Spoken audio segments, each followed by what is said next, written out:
PYQ के base पे आपको अपनी तैयारी करनी है। पीवाईक्यू में क्या पूछा जा रहा है, क्योंकि यहाँ पे डेप्थ का प्रॉब्लम आ जाता है कि कितने डेप्थ में कोई टॉपिक पढ़ना है।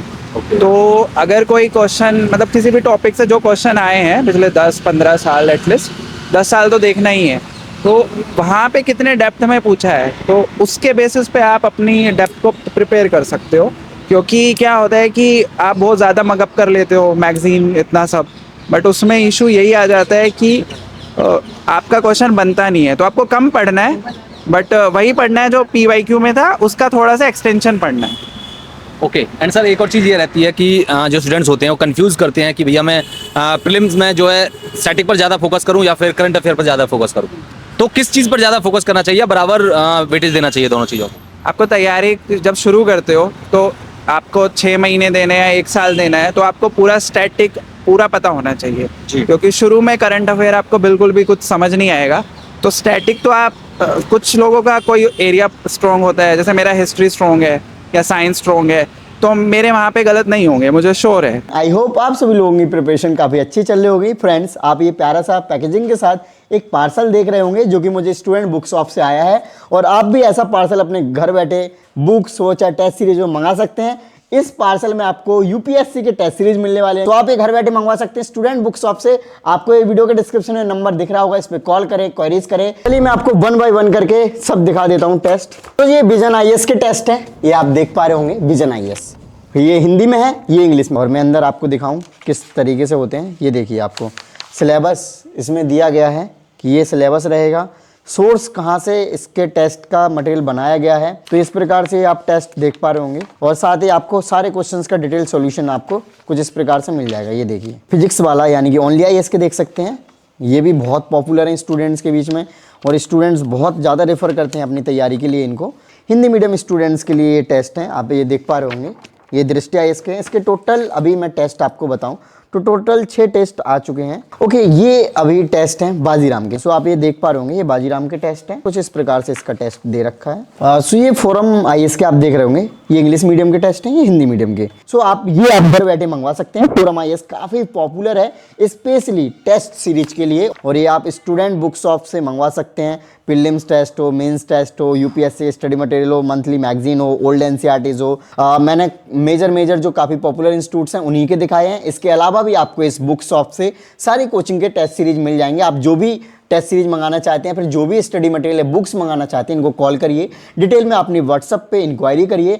आपको जब तक सेटिस्फैक्शन नहीं हो जाता है तब तक ऑर्डर मत करिए, और आपको कोई टेंशन लेने की जरूरत नहीं है। यहाँ से अगर आप ऑर्डर करते हैं, आपके घर तक डिलीवरी पहुँचने की हमारी रिस्पॉन्सिबिलिटी है। साथ ही साथ यहाँ पे आपको COD यानी कि कैश ऑन डिलीवरी का भी ऑप्शन अवेलेबल है। सो आप घर बैठे इन सबको मंगवा सकते हैं। तो 1 या 2 सब्जेक्ट तो ऐसा होना चाहिए जो आपके बिल्कुल श्योर है।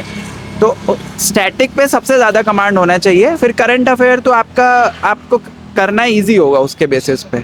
तो करंट अफेयर फिर आपको कर सकते हो 40%, मतलब पर स्टैटिक 50% 60% तक देना चाहिए मेरे अकॉर्डिंग। 60% 40% current affair. सर एक और चीज़, टेस्ट सीरीज का बहुत ज़्यादा रोल रहता है एक्चुअली में, क्योंकि उसी से प्रैक्टिस होती है, लेकिन स्टूडेंट्स को यही नहीं पता होता टेस्ट सीरीज को किस तरह से उसका फ़ायदा लिया जा सकता है, कितना बड़ा रोल प्ले कर सकती है वो उनकी स्टडी, उनकी प्रीलिम्स को क्रैक करने में। तो क्या कहेंगे इसके बारे में? मैंने अपनी लास्ट टेस्ट सीरीज 2021 में की थी, उसके बाद मैंने कोई टेस्ट सीरीज़ नहीं की थी।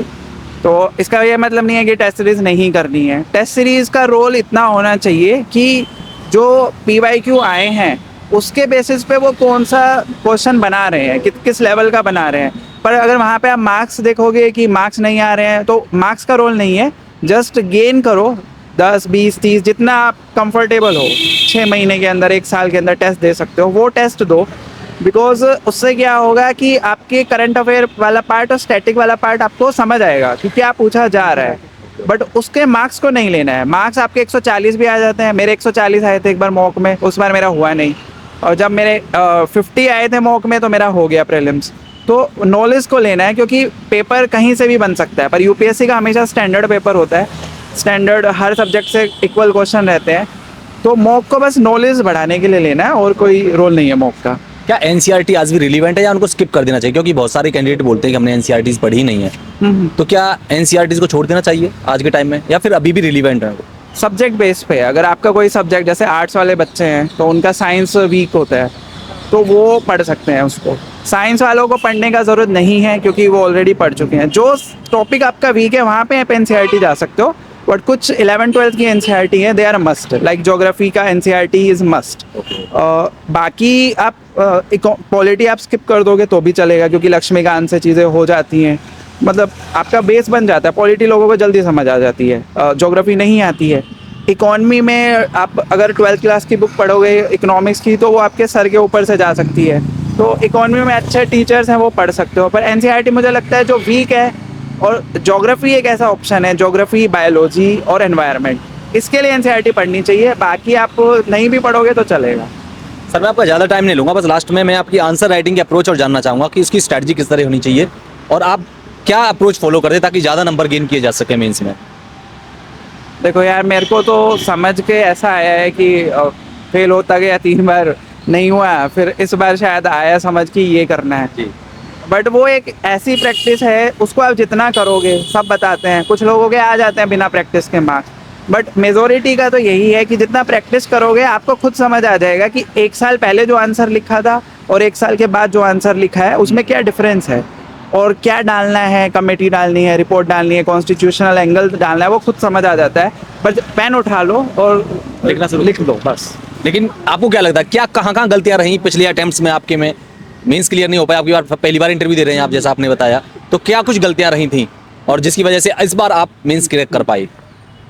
देखो 5 साल हो गए मुझे, तो पहले तो मैं 5 साल तो जॉब में हूँ, तो पहले 2 मेंस में तो मुझे पता था कि मेरा सिलेबस ही पूरा नहीं हुआ है जिस लेवल तक होना चाहिए, क्योंकि कोविड का टाइम था। तो एक मेंस जनवरी में हो गया और एक मेंस फिर सितंबर में हो गया, तो टाइम भी कम मिला। तो उन 2 मेंस में तो समझने का मौका ही नहीं मिला कहाँ गलती की।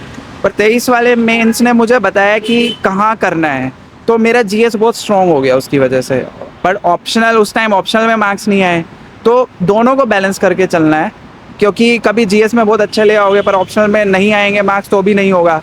आपको दोनों बैलेंस करके चलना है कि उसमें भी एक डिसेंट मार्क्स आ जाएं, 250 प्लस तो एटलीस्ट ऑप्शन में होना चाहिए, और बाकी GS में एक जो एवरेज मार्क्स तो आते हैं सेलेक्टेड कैंडिडेट के, वो आना चाहिए। तो दोनों को बैलेंस करके चलना है।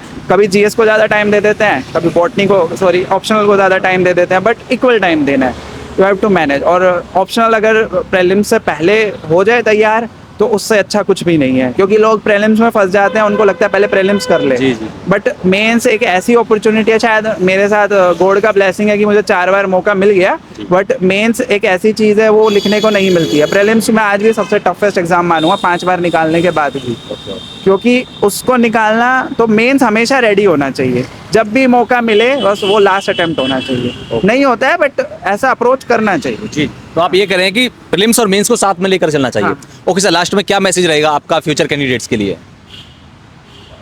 सबसे पहले तो प्रीलिम्स से मत डरो, ठीक है। PYQ को जितना अच्छे से एनालाइज कर पाओगे वो देख लो। प्रीलिम्स कभी नहीं रुकेगा अगर PYQ अच्छे से देखा है तो, और उसी के बेस पे स्टडी की है तो यही मेंस के लिए है PYQ। ये 2 चीज़ बस UPSC में वही चाहिए, PYQ प्लस सिलेबस, उस पर पकड़ बनाओ और आप पहुंच जाओगे जहां तक आपके अंदर कैपेबिलिटी है। जी, जी। तो आई थिंक